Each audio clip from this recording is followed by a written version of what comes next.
Yo, so what's good, fam? We're back again with another episode of Evolutionary Comics. This is gonna be my second "What's in My Bag" episode, and Wednesday was New Comic Book Day, so I'm getting it out to you to show you what was in my bag.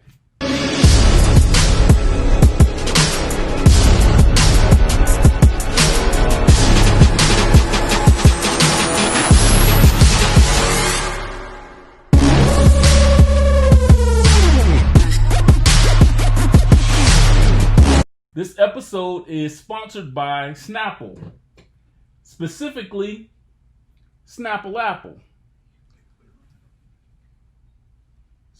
Okay, so it really isn't sponsored by Snapple Apple. I just really like Snapple Apple, and I'm hoping that they'll see this or somebody will tell them. Somebody tell somebody to tell somebody to tell somebody that maybe I'll get an endorsement. All I want is a couple of cases a month, and I'll be good. So anyway, I hope that doesn't make it where this is like demonetizes my channel or anything like that. I only got like 16 followers, so it don't matter at this point in the game. Hopefully when I get more subscribers, then I'll be able to, maybe get an endorsement. Just saying, Anyway, Snapple Apple. If you haven't tried it, you should try it. It's pretty good. It's very good. All right, so getting into the comics this week. First up is Batman 98, and it's written by James Tynion and Jorge Jimenez. And again, Batman is he's getting on the ropes. Joker is still doing this thing to him. He's poisoning him with his toxins. And this chick right here is Punchline. So if you haven't been up to date, there's a new character, and she's not really taking Harley Quinn's place, but she is taking a major role, and her name is Punchline, and she don't really dig the bat, so she's about to come put the work to him. It really should be called, Batman get his ass whooped again, because lately that's all it seems like has been going on. He's losing his mind, and he's been getting whooped up on. But and it's funny because people are always talking about, Black Panther versus Batman.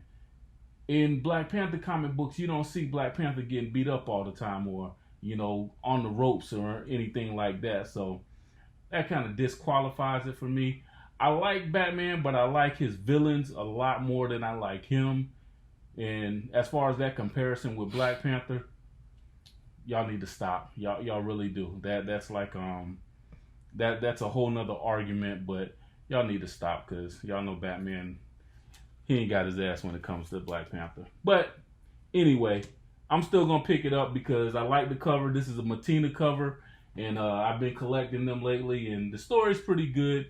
The artwork is really nice, so I'm going to continue to pick it up until it runs its course. This is the 4th issue in the Joker War, so we'll ride it out to see what happens. Again, that's Batman 98 by James Tynion, and this is a Matina cover.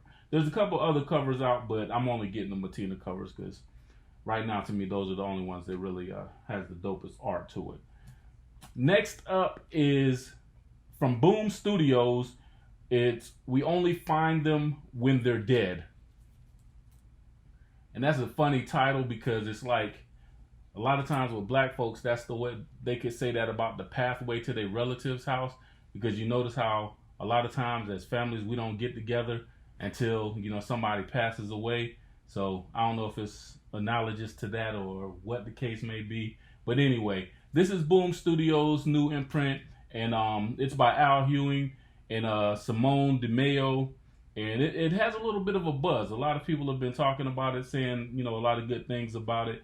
I know that the guy, I guess the main character, Captain Malik, it's kind of like a space settlement, and they're feeding off of dead alien gods. The meat, the resources, the nutrients, whatever it is that they're getting from these alien gods, that's what this settlement has been doing. And that's like part of the norm. It's become the norm.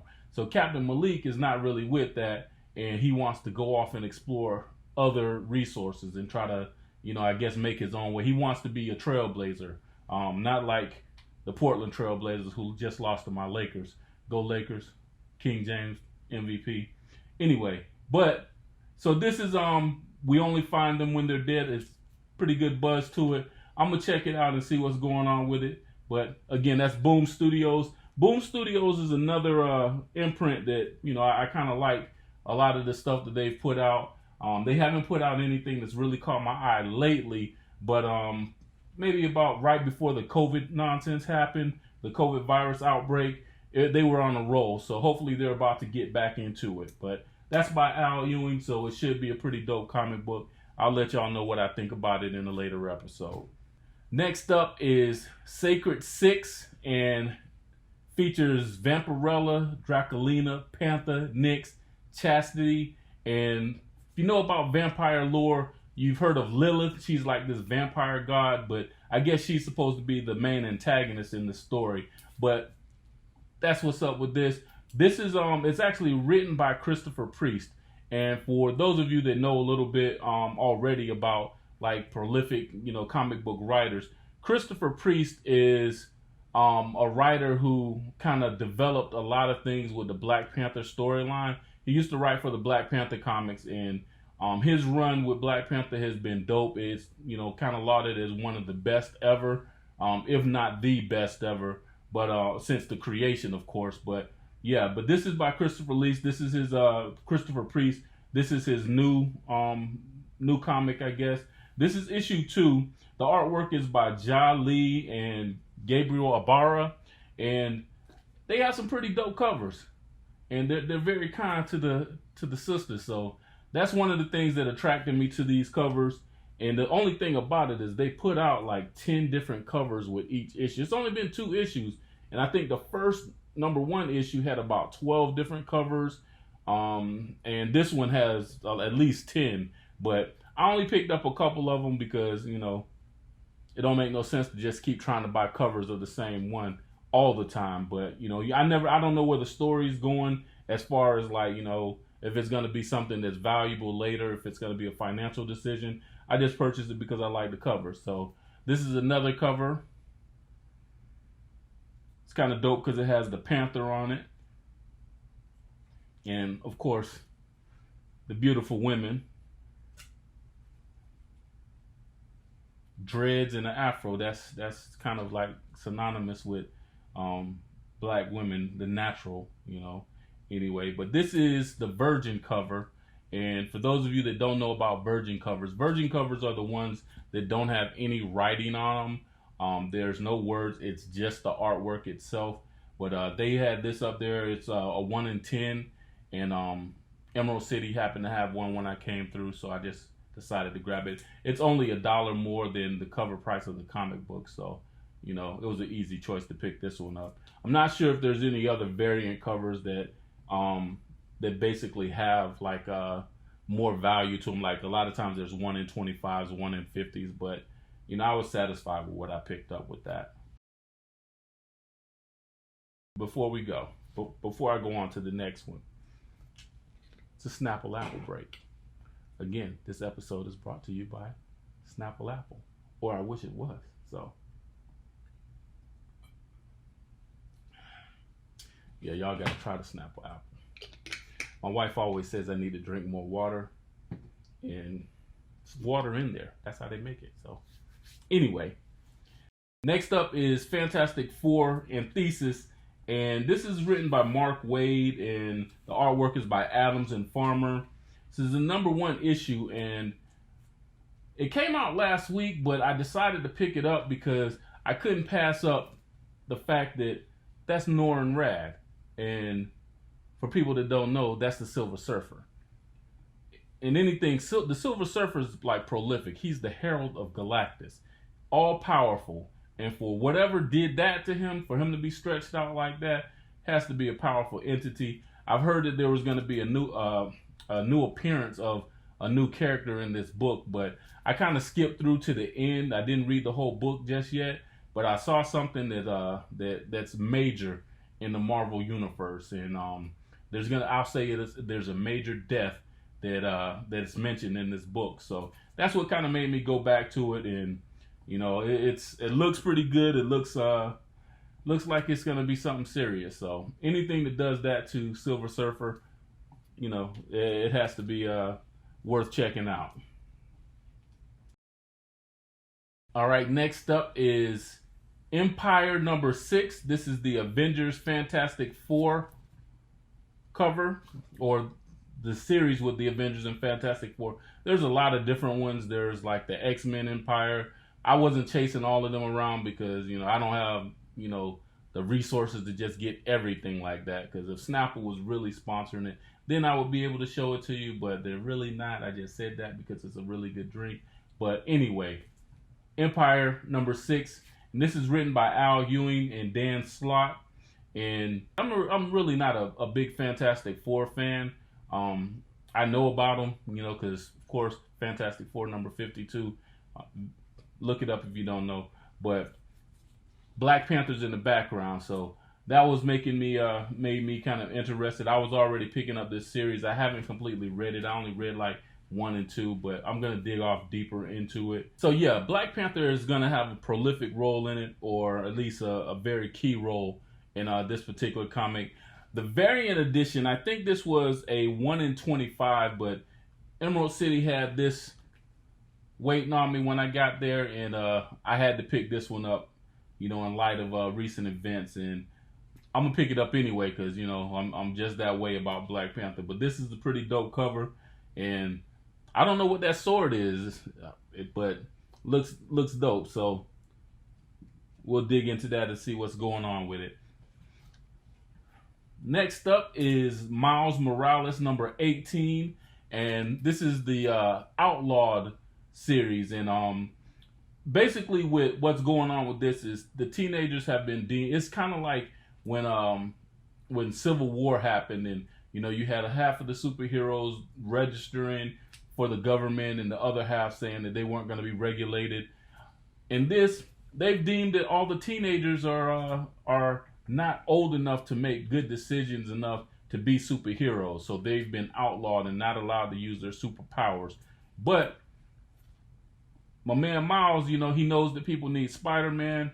The only thing about it is he's gonna always try to help people, but in this particular issue, it kind of puts him in a conflict with someone that's close to him who doesn't support it, and so he has to make the decision whether he's gonna go on without that person's support, or whatever happens. But I also heard that that there's something about a clone that may happen in this issue.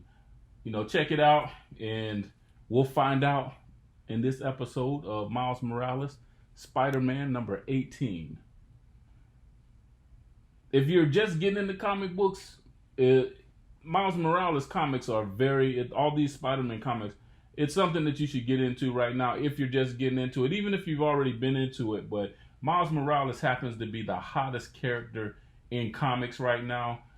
Financially speaking, his covers, the first appearance of Miles Morales, the price on that one has gone through the roof. I don't even have it.